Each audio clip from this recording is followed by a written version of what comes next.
अब तो उसका पति घर में हो ना हो, हमारी चिड़िया पप्पू का मिलन रोज होता था।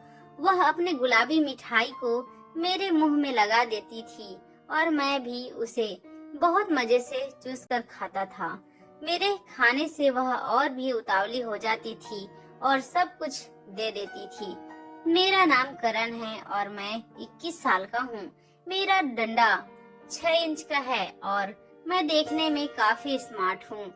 मेरे 2 दोस्त हैं जिसके साथ मैं ट्यूशन और कॉलेज जाता हूँ। मेरे दोनों दोस्त रास्ते में बातें कर रहे थे। हमारी ट्यूशन वाली मैम कितनी खूबसूरत है यार, सच में क्या पढ़ाती है समझ नहीं आता, क्योंकि नजर ही नहीं हटता। हम बातें करते करते ट्यूशन पहुंच गए। वहां पहुंचकर देखा तो मैम नाश्ता कर रही थी। उन्होंने कहा, अरे तुम लोग आ गए। हम अंदर आए तो देखा मैम का नाश्ता पड़ा था। हमने कहा, मैम आप नाश्ता कर लो, हम लोग थोड़ी देर बैठकर वेट कर लेंगे। हम तीनों जाकर ट्यूशन वाली क्लासरूम पर बैठ गए। हमने अपने बुक्स निकालने स्टार्ट किए। तभी जोरों की आवाज आई। हम दरवाजे से झांकने लगे तो हमें पता चला कि मैम के पति आए हुए हैं। वह ज्यादातर घर में नहीं रहते थे, क्योंकि वह एक नंबर के पियक्कड़ किस्म के इंसान थे। वह हमेशा नशा करते थे, पीकर इधर उधर पड़े रहते थे। वह मैम से कह रहे थे कि उन्हें पैसे चाहिए। मैम उन्हें मना कर रही थी तो वह नहीं मान रहा था। इतने में मैम के पति कमरे के अंदर आ गए और इधर उधर पैसा ढूंढने लगे। मैम मना कर रही थी, पैसे नहीं हैं उनके पास, लेकिन वह आदमी नहीं मान रहा था। उसने जबरदस्ती पैसे निकाले और जाने लगा। यह सब सुनकर हम थोड़ा डर गए थे। हम वहां बैठे ही थे, तभी मैम काफी देर तक चुपचाप अपने कमरे में बैठी थी। फिर क्लास में आई और कहने लगी, चलो हम पढ़ाई करते हैं। उन्होंने बुक्स लेकर ब्लैक बोर्ड पर लिखना शुरू किया। इतने में मेरा दोस्त रवि कहने लगा, यार क्या खूबसूरती है। मैम पलटी और कहने लगी, क्या बातें हो रही है तुम लोगों में, पढ़ाई भी कर लो, काम आएगी। उन्होंने कुछ प्रश्न दिए और कहने लगी, यह सब जो मैंने अभी दिया है सबके उत्तर लिख कर रखना, मैं थोड़ी देर में आती हूँ। वह बाहर चली गई। रवि फिर से कहने लगा, मैम के बाहर जाते ही, यार रवीना मैम इतनी खूबसूरत है, इसका पति इतना पियक्कड़ है, पता नहीं कैसे शादी हो गई। काश मैं इसका पति होता, इतनी खूबसूरत प्रॉपर्टी मेरी होती। शादी नहीं हुई तो क्या हो गया, एक दिन तो इस प्रॉपर्टी पर काम जरूर करना है। यार कितना मजा आएगा। मैंने यह सब बात खिड़की से सुन ली थी। वह अंदर आई और मैम ने सारी बातें खिड़की के बाहर से सुन ली थी। मैम अंदर आई और किसी से कुछ नहीं कहा। वह पूछने लगी, मैंने जो प्रश्न दिए थे सब हल कर लिए क्या? रवि और मेरा एक फ्रेंड था, किसी ने उत्तर नहीं दिया। उन्होंने हमें कुछ नहीं कहा और कुछ दूसरा पढ़ाने लगी। थोड़ी देर में हमारे क्लासेस खत्म हो गई। हम सब ने मैम को बाय बोला और अपने अपने घर चले गए। रात को मैंने मैम को कॉल किया। मैं मैम को पिछले 2 महीनों से सोशल मीडिया के द्वारा बात कर रहा था। मेरे दोनों दोस्त को क्या पता कि वह मैम को ताड़ते रह गए। मैंने तो अपना काम कर दिया था। रवीना कहने लगी, तुम मुझे रोज कॉल करते हो, सुबह भी शाम भी, अपना चेहरा क्यों नहीं दिखाते? मैंने उसे अपना नाम नहीं बताया था और अपनी पहचान भी नहीं बताई थी। वह कहने लगी, मैं तुमसे मिलना चाहती हूँ। मैंने उन्हें कुछ दिन बाद सामने आने का बोला तो वह कहने लगी, जब सामने आओगे तभी बात करना, अभी फोन रखो। तभी उन्होंने फोन रख दिया और उनका पति घर आ गया। मैं और उसने उन्हें 1 पीस में गाउन में देखकर कहने लगा, आज मन कर रहा है रवीना। रवीना ने मना कर दिया, रहने दो, तुम्हारा मेरा रिश्ता कब का खत्म हो चुका है। मुझे कभी पत्नी समझा है? मेरे कमाई पर जी रहे हो। उसके पति ने उसकी एक नहीं सुनी, उसे बिस्तर में ले गया और उसके साथ वो करने की कोशिश किया। थोड़ी देर में रवीना भी मान गई, क्योंकि वह भी बहुत दिनों से अकेली थी। उसका पति कभी भी घर नहीं आता था और अकेलापन में वह बहुत तड़प रही थी। वह भी मजे लेना शुरू कर रही थी। वैसे ही उसका पति, पियक्कड़ पति, गहरी नींद में चला गया। रवीना गुस्से में कहने लगी, शुरू हुआ नहीं कि पहले ही सो गए। इस आदमी से और उम्मीद भी क्या कर सकती हूँ। रवीना गुस्से में कमरे से बाहर निकलकर हॉल में आकर बैठ गई और सोचने लगी, मेरी जिंदगी में तो कुछ भी नहीं है, ना पति का सुख और ना ही कुछ और का। शादी के 5 साल हो गए हैं। माँ बाप के खिलाफ जाकर शादी की थी। सोचा नहीं था ऐसा हो जाएगा। सास ससुर ने भी घर से निकाल दिया। कोई होता तो समझा देता मेरे नालायक पति को। वह यह सब सोच रही थी, तभी फिर से मैंने कॉल किया। रवीना ने मेरा कॉल उठाया। तुम रात को मुझे कॉल करना बिल्कुल नहीं भूलते ना। वैसे मुझे मिलने कब आ रहे हो? कब से मैं तुम्हें देखना चाहती हूँ। तभी घर की सारी लाइट्स ऑफ हो गई और अचानक से वह मेरे पीछे से आया और उसने मेरी कमर पकड़ लिया। अकेलेपन से इस तरह तड़प रही थी कि मुझे भी अच्छा लगने लगा। उसने धीरे धीरे मेरे गले से बाल हटाया और गले को लेने लगा। मुझे बहुत अच्छा लग रहा था कि अचानक सारे लाइट्स ऑन हो गए और वह वहां से कहां चला गया। दूसरे दिन सब लोग ठीक टाइम पर क्लास आ गए थे। सबने क्लासेस ज्वाइन की। रवि रोज मैम को घूरते रहता था और उसे कहाँ पता था कि मैम को तो मैंने सेट कर लिया है। दूसरी रात मैम अपने पति का इंतजार कर रही थी, लेकिन वह आज भी घर नहीं आया। मैम अभी भी सोई नहीं थी और रोज की तरह मैंने उन्हें कॉल किया। उन्होंने मेरा कॉल उठाया। उठाते ही कहा, अब बस तुम मेरे पास आ जाओ। मैंने कहा, कहाँ सोच लीजिए, अगर आप गुस्सा नहीं होंगी तो। वह कहने लगी, अरे गुस्सा नहीं होंगी। मैंने कहा, लेकिन मैं तो वैसा काम करना चाहता हूँ जिससे आप गुस्सा हो जाओ। मैं तो आपको जी भर के प्यार करना चाहता हूँ। वह कहने लगी, मैं तुम्हें नहीं रोकूंगी, बस तुम आ जाओ। तभी मैंने दरवाजा खटखटाया। मैम ने दरवाजा खोला। मैंने कैप पहन रखा था। जब मैंने अपना कैप हटाया तो मैम ने मुझे देखा और कहने लगी, तुम इतने दिनों से मुझे मैसेज कर रहे थे। मैं अंदर आया और मैंने कुछ भी बात नहीं की। मैं सीधा उन्हें उठाकर सोफे पर उनको लेटा दिया और मेरा पप्पू चिड़िया मांग रहा था। रवीना भी इतना तड़प रही थी कि उन्होंने एक पल का लेट ना करते हुए भूखे शेरनी के जैसे मुझ पर अटैक कर दिया। मैंने उनके गुलाबी वो को पप्पू से मिला दिया। रवीना तो इतना तड़प रही थी कि इतनी प्यासी थी कि सुबह रुकने का नाम नहीं ले रही थी। 2-3 झटके के बाद वह शांत हुई।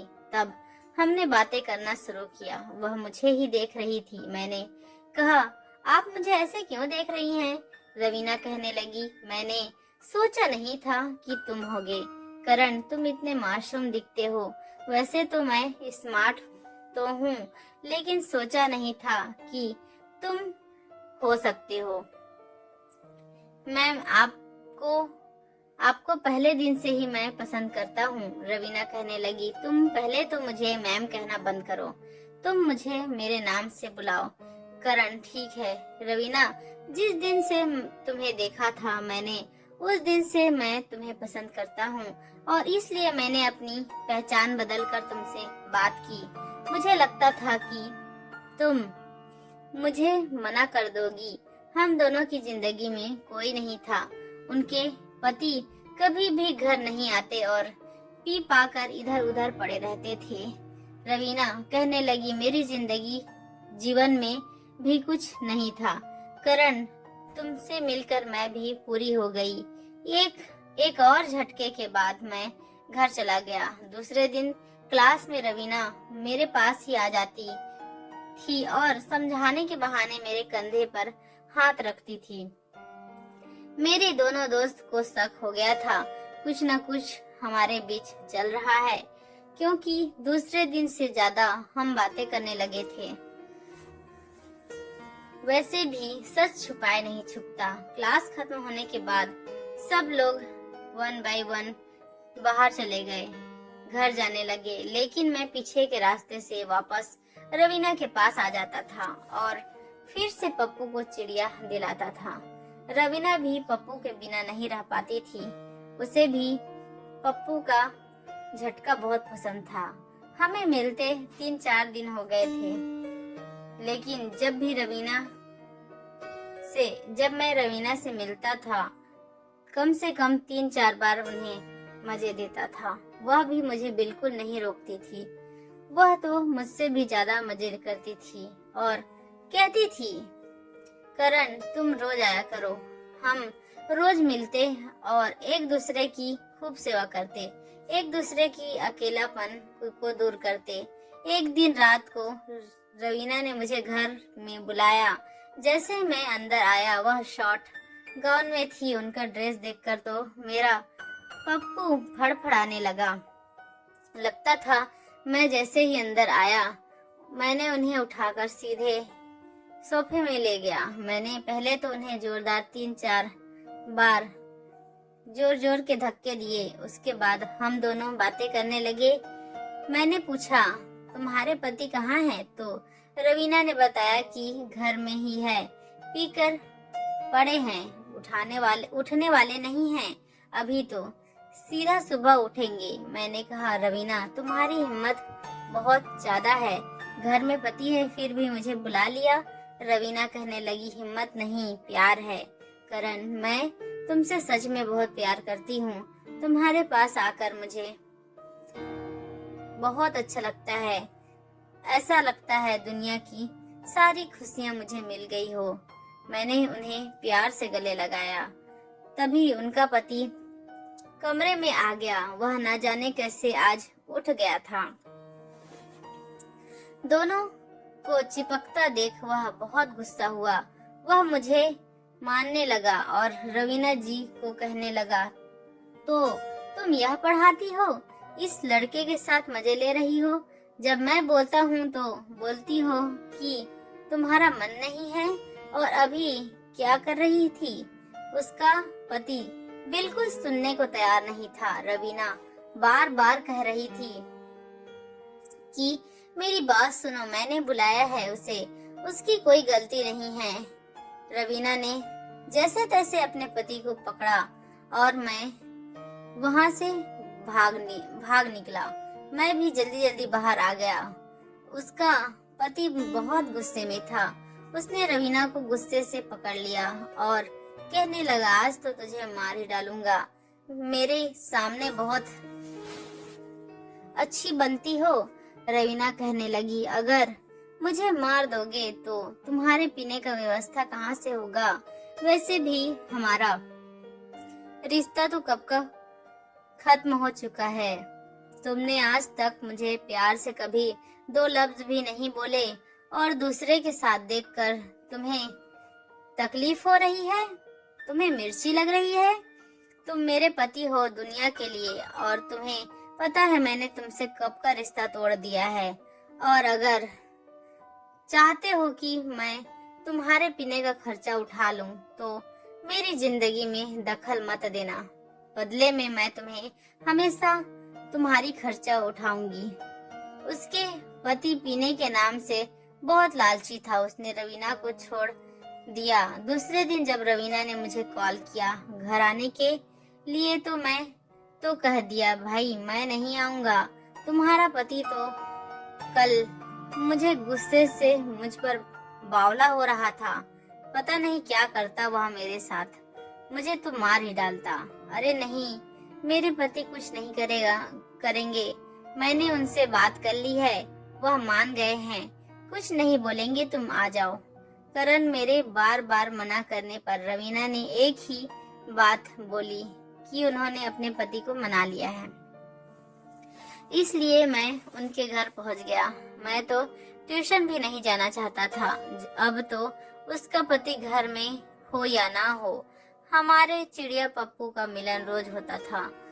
वह अपने गुलाबी मिठाई को मेरे मुंह में लगा देती थी और मैं भी उनसे बहुत मजे से चूस कर खाता था। मेरे खाने से वह और भी उतावली हो जाती थी और सब कुछ दे देती थी। एक बार नहीं, बार बार देती थी। हमें इन सारी चीजों की आदत लग गई थी। हम रोज ही यह सब किया करते थे। कुछ दिन बाद हमारे ट्यूशन में एक प्रिया नाम की लड़की आई।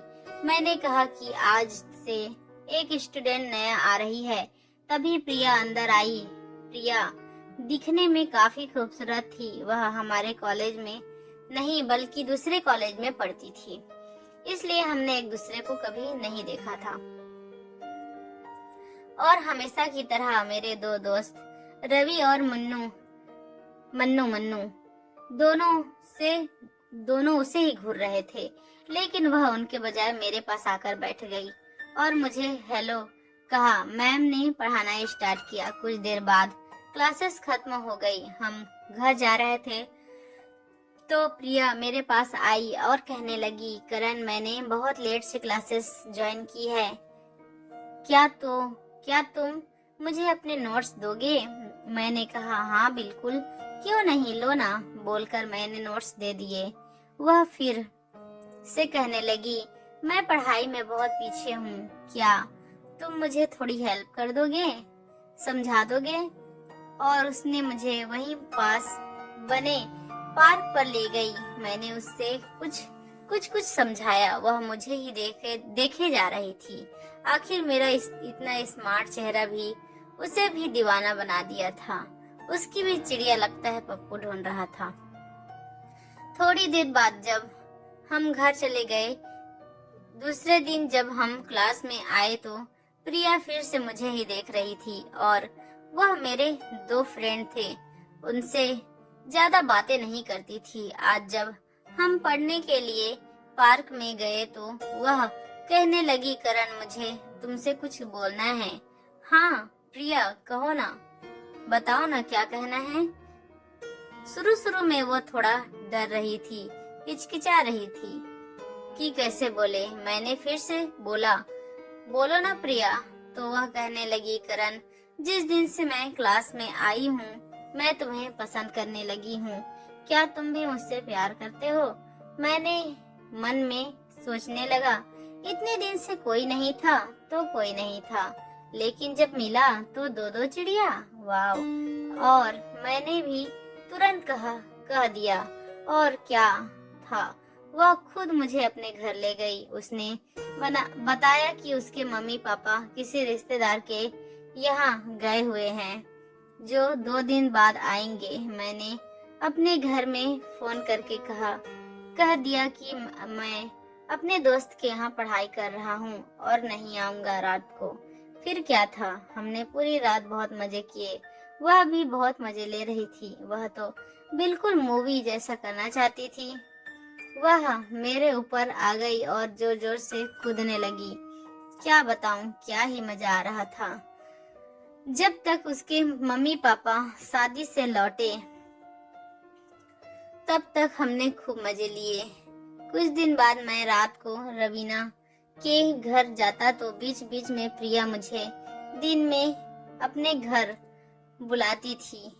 मुझे तो जैसे समझ नहीं आ रहा था मैं किसकी सेवा करूं, लेकिन मैंने पूरी ईमानदारी और मेहनत से दोनों की बहुत सेवा की, क्योंकि मेरा इतना ताकतवर पप्पू था जो थकता नहीं था। और मैंने कोशिश की किसी को भी एक दूसरे के बारे में ना पता चले।